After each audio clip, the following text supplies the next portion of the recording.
क्योंकि सास भी कभी बहू थी सीरियल 18 अगस्त 2026 का। इसके बारे में मैं आपको बताऊंगा। मैं आनंद वर्मा अपने चैनल मनोरंजन एंड मसाला में आपका स्वागत करता हूं। दोस्तों, 18 अगस्त में सीरियल में दिखाया गया है कि नंदिनी जो है भगवान के सामने बैठ के रो रही होती है और शोभा जो है उसको चुप करा रही होती है कि भाभी तुम परेशान ना हो, जो भी होगा हम सब मिल के कोई ना कोई सोल्यूशन निकालेंगे इसमें। लेकिन क्योंकि शोभा जो है पार्थ को याद करके रो रही है और वो जानती है कि उसको पार्थ को उसने मारा था गोली, लेकिन शोभा इस वजह से अनजान है। और जैसे ही शोभा दोबारा से वहाँ आती है मंदिर के पास, तो नंदिनी अपने आंसू रोक लेती है और शोभा को बोलती है कि ऐसा कुछ नहीं है। लेकिन शोभा को पता है कि नंदिनी बहुत परेशान है समारा के हिसाब से, क्योंकि समारा ने जो लड़का चूज़ किया एसिड, उसका जो रिश्ता है अपनी माँ से, तृप्ति से, मतलब उससे सभी लोग बहुत परेशान हैं कि समारा को केवल यही लड़का मिला था, वो भी तृप्ति का बेटा।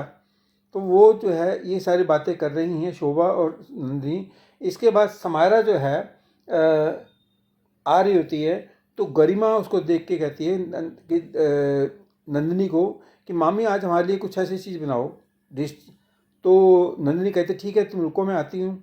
इस बीच में गरिमा का प्लान होता है कि जो समायरा और रौनक के बीच में दूरियां हो गई हैं उनको दोनों को मिलाने की। इसीलिए उसने नंदिनी को कुछ सामान बनाने के लिए बोला था और वो इनको पैचअप करा सके। यहाँ पर नंदिनी गरिमा जो है समारा को जो समझा रही है कि तुम्हारा जो रौनक के साथ में जो भी बर्ताव है, या रौनक का तुम्हारे साथ जो भी बर्ताव है वो सही नहीं है, क्योंकि तुम दोनों भाई बहन हो और आपस में अटैच्ड हो, यानी आप एक दूसरे को समझते हो और एक दूसरे की भावना की कदर करते हो, इसीलिए तो आपस में आप लोग नाराज़ हो। लेकिन मैं चाहती हूँ कि तुम दोनों अपनी नाराज़गी भूल के एक दूसरे को गले लगाओ और दूरियाँ सारी मिटाओ जो दोनों के बीच में हैं। तो समायरा इसको नौरों को कहती है कि सिड ने ही सारी जो कुछ की छानबीन की थी मेरे लिए, तो क्या इसको करना चाहिए था। तो सिड कहता है कि मैं अपने पापा के लिए बहुत परेशान था, क्योंकि मैं नहीं चाहता था कि पापा परेशान हो, यानी करण, और इसीलिए मैंने वो सब किया। अब आखिर में गरिमा यही चाहती है कि जो भी बातें तुम्हारे दोनों के बीच में हुई हैं, अब उन दोनों बातों को भूल करके दोनों जो है एक दूसरे को गले लगाओ, और वो यही कोशिश करती है कि दोनों को मिलाती है। फिर भाई बहन जो है गले लगते हैं और आपस में इस बात को रियलाइज़ करते हैं कि ठीक है, रौनक ने एक भाई के होने के नाते सब किया था अपनी बहन के लिए, तो वो एक पॉजिटिव था, रिस्पॉन्स था उसका अपनी बहन के लिए। और समारा को भी इस बात को समझना होगा कि मेरा जो भाई कर रहा है मेरे लिए वो अच्छा ही कर रहा है, जैसे पापा मेरे अच्छे से होते हैं ऐसे वो भी अच्छा ही कर रहा है। तो ये सब देख के गरिमा बहुत खुश होती है। दोनों भाई बहन जब मिलते हैं आपस में बातचीत भी कर रहे होते हैं। उसी दौरान जो है ये जब मामला ठीक हो जाता है और नंदिनी जो है गरिमा के लिए जब कुछ बना के ला रही होती है, तो वो देख देख के बड़ा खुश होती है कि ये तीनों जो है मिल रहे हैं और आपस में। तो वो उनको कहती है तुमने तो मेरे को सामान जो भी मंगवाया था उसके लिए भेज दिया, अब मेरा नंबर कहाँ है, मतलब मैं भी तो तुम तीनों में शामिल होना चाहती हूँ। तो फिर वो भी उसमें उनका पार्ट बन जाती हैं और वो सब जो है आपस में एक दूसरे को गले लगाते हैं। इस तरह से एक परिवार के अंदर मतलब सब इकट्ठे हो जाते हैं, जैसे होता है करण की फैमिली में। सिर्फ इसमें करण शामिल नहीं है, लेकिन करण के अलावा सभी लोग शामिल हैं। दूसरी ओर शोभा जो है अपने हस्बैंड अभिषेक से लंदन में बात कर रही है और उससे हालचाल के बारे में पूछ रही है। इसी दौरान वैष्णवी वहाँ आती है, तो वैष्णवी को देख करके वो अभिषेक को कहती है अभिषेक मैं भी आपको दोबारा कॉल करती हूँ। वैष्णवी जब उसको आती है तो वो शोभा वैष्णवी से बोलती है कि तुम कैसे हो, क्योंकि घर के अंदर बहुत सैड माहौल चल रहा है और ऐसे में मैं तुम्हारे साथ बैठ ही नहीं पाई, तुम्हारा हाल चाल नहीं पूछ पाई बिल्कुल भी कि तुम कैसे मतलब टैकल कर रही हो इस घर में, क्योंकि इस समय माहौल बहुत गर्म है घर के अंदर। और मैं यही चाहती थी कि तुम्हारी जो पहले रिश्ता जो उलझा था पार्थ के साथ में इस घर में, उसके बाद तुम दोबारा उसको एक और टाइम दे रही हो यानी नकुल के साथ, तो नकुल तुम्हारे साथ कैसा है। तो वैष्णवी बोल रही है कि नकुल मेरे साथ बहुत अच्छा है और मैं अब पास्ट को भूल के एक नई ज़िंदगी की शुरुआत कर रही हूँ।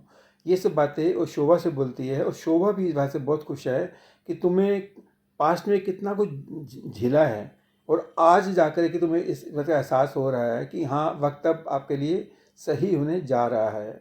इस बात की शोभा को बहुत खुशी है कि किसी तरह से वैष्णवी की लाइफ जो है अच्छी हो गई है। और वैष्णवी जो है इस बात का क्रेडिट जो है सारा तुलसी को देती है, क्योंकि तुलसी से ही पहले उसकी बातचीत होती थी जब वो बंदेज में काम करती थी। अब तुलसी किस तरह अपने घर वापस आ चुकी है और वैष्णवी भी उस घर परिवार की बहू बन चुकी है।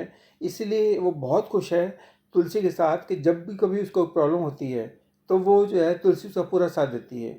साथ ही शोभा ये भी कह रही है कि अब तो माँ ने चाबी तुम्हें दे दी है, तो तुम इसको बहुत अच्छे से देख रही हो। तो वैष्णवी कहती है माँ ने जब चाबी दी है, मुझ पर विश्वास किया है, इसके लिए मैं हमेशा माँ का शुक्रगुजार हूँ और उनकी रिस्पेक्ट जो है मेरे लिए हमेशा बनी रहेगी। और जहाँ कहीं मैं फंस भी जाती हूँ किसी प्रॉब्लम में, तो वो मेरा भरपूर साथ देती हैं। और आज वो है मैं उनको ढूंढने की कोशिश कर रही हूँ सुबह से, लेकिन मिल नहीं रही कहीं भी। तो वो शोभा कहती है मुझे तो पता नहीं है, मैंने भी देखा नहीं है माँ को सुबह। अब यहाँ पर ये सीन आप देखेंगे तो सिड और तृप्ति दोनों बैठ के शतरंजबाजी खेल रहे हैं।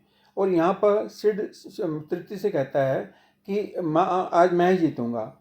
लेकिन तृप्ति कहती है सिड को कि बेटा तू आज तक तो जीता नहीं कभी भी, तू अपनी माँ से हारता ही आया है, लेकिन अब तू कह रहा है मैं जीतूँगा, तो कोई बात नहीं। दूसरी तरफ तुलसी जो है आज तृप्ति के घर का रुख करती है और उसके घर के दरवाजे के बाहर पहुंच जाती है और दरवाज़ा नॉक करती है। नॉक करने के बाद सिड जो है दरवाज़ा खोलता है और तुलसी को देख के बड़ा हैरान होता है कि आज आप यहाँ कैसे। तो तृप्ति कहती है कोई बात नहीं, अब मुझे अंदर तो आने दो।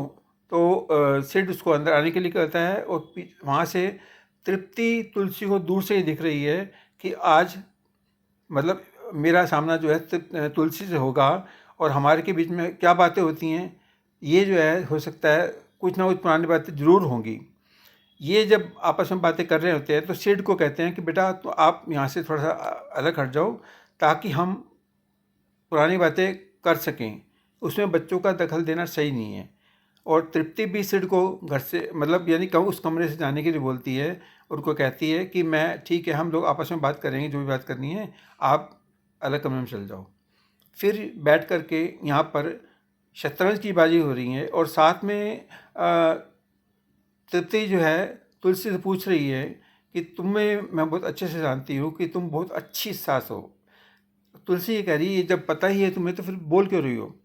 लेकिन वो उसने ये भी बोला है कि तुम्हें ये भी पता होगा कि मैंने पार्थ को और अंश को मैंने गोली मार रहा, इसलिए मैं अपने दुश्मनों को टॉर्चर नहीं करती, मैं सीधा उनको गोली मारती हूँ। तृप्ति ये बात सुन रही है और सोच रही है कि शायद ये बात मेरे पर लागू ना हो जाए, इसलिए वो थोड़ी बातें करते डर भी रही है। तो हो सकता है ये जो अंदेशा उसको लगा है कहीं ना कहीं समायरा की शादी के बाद ऐसा होगा, तो ये तो आने वाला वक्त ही बताएगा। लेकिन दोनों जो हैं आपस में बातें कर रही हैं और यहाँ नंदिनी जो है एक बार फिर करण से बातें कर रही है कि तुम एक बार समायरा की नज़र से उस लड़के से एक बार मिल के तो देखो, हो सकता है वो तृप्ति का जो लड़का है वो उसका स्टेप मदर है उसकी, वो तृप्ति सिड की। तो हो सकता है सिड जो है बहुत अच्छा लड़का हो, हमें अभी तक तो उसे जाना नहीं है, उससे प्रॉपर बात नहीं हो पाई, तुम्हें उससे बात करनी चाहिए, ये करण को बोलिए नंदिनी। और करण कह रहा है कि चाहे कुछ भी हो वो है तो उसकी माँ ना, और वो अपनी माँ का ही साथ देगा। और तृप्ति को हम कौन नहीं जानते, तृप्ति जो पास्ट में कर चुकी है और अब नहीं करेगी। ये करण जो है स्मारक उसको नंदिनी को समझा रहा है और नंदिनी भी करण को समझा रही है कि हो सकता है कि जो भी पीछे बीता है वो अब जो है ना हो और वो सुधर गई हो। लेकिन करण कह रहा है कि वो सुधर नहीं सकती, इसीलिए अब हमारी बेटी ने जो करा है उसको भुगतने दो, कोई बात नहीं। यहाँ पर दोबारा से तृप्ति और तुलसी के बीच में बातचीत हो रही हैं रिश्तों के बारे में, और वो कर रही हैं कि अगर तुमने दोबारा से इसमें कुछ गड़बड़ करने की कोशिश की, तुलसी तृप्ति को बोल रही है, तो मैं